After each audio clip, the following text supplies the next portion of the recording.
Donc, Liz Truss a démissionné après 44 jours seulement passés au 10 Downing Street. Elle a été mise dehors, disons-le clairement, sous la pression des marchés, mais aussi de la classe politique. Elle n'avait plus les moyens de gouverner, elle en a pris acte cet après-midi. Écoutez. Nous avons proposé un projet pour une économie avec de la croissance et peu d'impôts. Une économie qui profiterait des avantages du Brexit. Mais je reconnais qu'étant donné la situation, je ne peux pas honorer le mandat pour lequel j'ai été élu par le Parti conservateur. Nous avons décidé d'organiser une élection pour la direction du parti la semaine prochaine.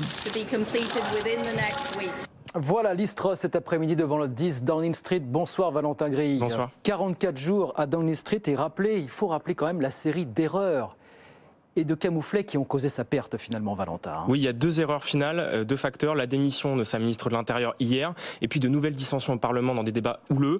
Mais bien avant cela, le mandat avait démarré de manière très compliquée, départ avorté avec le décès de la reine Elisabeth II, on s'en souvient, c'était le 8 septembre, 10 jours de paralysie nationale. Ensuite, une crise financière au bout de 3 semaines, il faut le souligner quand même. Les marchés accueillent très mal le mini-budget du ministre des Finances, Kwasi Kwarteng.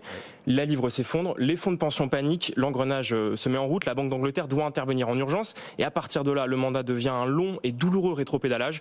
Mesures fiscales annulées les unes après les autres, limogeage de Kwasi Kwarteng ensuite, excuses publiques même lundi soir sur la BBC, mais rien n'aura suffi. Et maintenant, les conservateurs ont quelques jours pour trouver un nouveau chef finalement. Exactement. Exactement. Quelques noms reviennent évidemment. Rishi Sunak, l'ancien adversaire de Liz Truss, banquier, rigoureux sur le budget et les questions financières.